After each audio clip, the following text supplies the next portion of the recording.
പത്തരമാറ്റിൻ്റെ അടിപൊളി എപ്പിസോഡിലേക്ക് എല്ലാവർക്കും സ്വാഗതം. അങ്ങനെ ആദർശിനോടും നയനയോടും ഒക്കെ മാപ്പ് പറഞ്ഞതിന് ശേഷം നവ്യയും അവരും തമ്മിലുള്ള ഒരു പിണക്കമൊക്കെ മാറുകയാണ്. ആ സമയത്ത് ആദർശ് പറയുന്നുണ്ട്, നിൻ്റെ ജീവിതം തകരണ്ടെന്ന് കരുതിയിട്ടാണ് ഞാൻ എല്ലാം ക്ഷമിച്ചു നിന്നത്.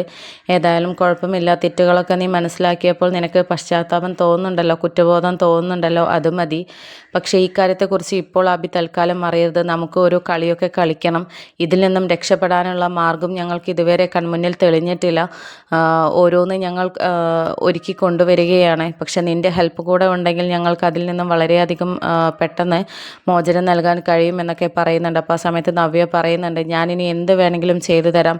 കാരണം ഞങ്ങൾ കാരണമാണല്ലോ ഇത്രയും വഷളമായിട്ട് ഒരു ഇതിലേക്ക് എത്തിയിട്ടുള്ളത്. അതുകൊണ്ട് തന്നെ അതിൽ നിന്നും കരകയറാൻ ഞാൻ എൻ്റെ ആവുന്ന വിധം ശ്രമിക്കും ആദർശേട്ട എന്നൊക്കെ ഇങ്ങനെ പറയുന്നുണ്ട്. അപ്പോൾ ഇത് കേട്ടിട്ട് നയനയ്ക്കും ഒരു ആശ്വാസമാവുകയാണ്.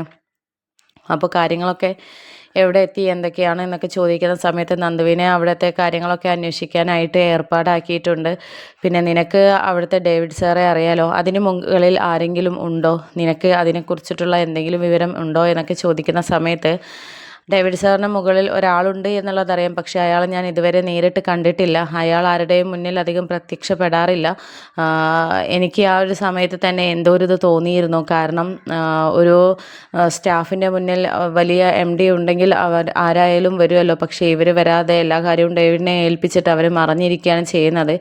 ആ ഒരു സമയത്ത് ആരാണെന്നുള്ളത് അറിയാനുള്ളൊരു ആകാംക്ഷ എനിക്കുണ്ടായിരുന്നു. പക്ഷേ എത്ര ശ്രമിച്ചിട്ടും അത് നടന്നിട്ടില്ല എന്നൊക്കെ പറയുന്നുണ്ട്. അപ്പോൾ ആ സമയത്ത് ആദർശ് ചോദിക്കുന്നുണ്ട്, ഇനി നീ ശ്രമിച്ചാൽ നടക്കും എന്നൊക്കെ ചോദിക്കുന്ന സമയത്ത് ശ്രമിച്ചാലൊക്കെ നടക്കും, അതെനിക്ക് ഉറപ്പാണ് എന്നൊക്കെ ഇങ്ങനെ പറയുന്നുണ്ട് നവ്യ. അപ്പോൾ ആ സമയത്ത് നയന പറയുന്നുണ്ട്, നമുക്ക് ആദ്യം കണ്ടെത്തേണ്ടത് AN ജ്വല്ലറിയിൽ നിന്ന് അകത്തുള്ള ആ ഒരു ആൾ ആരാണ് എന്നുള്ളത് കണ്ടെത്തേണ്ടതാണ്. അതിന് നീ അവിടെ കയറിയിട്ട് നിൻ്റെ ആവുന്ന വിധത്തിൽ ശ്രമിച്ചിട്ട് ഞങ്ങൾക്കതൊന്ന് കണ്ടെത്തി തരണം. കാരണം ആദർശേട്ടൻ്റെ നിരപരാധിത്വം തെളിയിച്ചേ പറ്റുകയുള്ളൂ. ഇതിന് പിന്നിൽ ആരൊക്കെയുണ്ട് എന്നുള്ളത് അറിഞ്ഞേ പറ്റുകയുള്ളൂ. കാരണം അന്ന് ആ ഒരു മീറ്റിങ്ങിൽ പങ്കെടുക്കാനായിട്ട് എല്ലാ തയ്യാറെടുപ്പുകളോടെയും പോയതായിരുന്നു. പക്ഷേ അവിടെ നിന്നൊരു ഗ്രീന എന്ന് പറഞ്ഞൊരു പെൺകുട്ടി ആദർശേട്ടന് ജ്യൂസ് കൊണ്ടു കൊടുക്കുകയും അതിനുശേഷം നല്ലതുപോലെ കിടന്നുറങ്ങുകയും ചെയ്തത്. പിന്നീട് ഉണർന്നത് മീറ്റിംഗ് ഒക്കെ കഴിഞ്ഞതിന് ശേഷമാണ്. അപ്പോൾ അത് അവർ കരുതിക്കൂട്ടി ചെയ്തതാണ് എന്നുള്ളത് 100% ഉറപ്പാണ്. അതുകൊണ്ട് അവിടെയുള്ള ആ ആൾ ഗ്രീനയെ കൊണ്ട് ഇതൊക്കെ ചെയ്യിപ്പിച്ച ആൾ ആരാണ് എന്നുള്ളത് കണ്ടെത്തണം. അതിന് നിൻ്റെ സഹായം കിട്ടിയേ പറ്റുകയുള്ളൂ.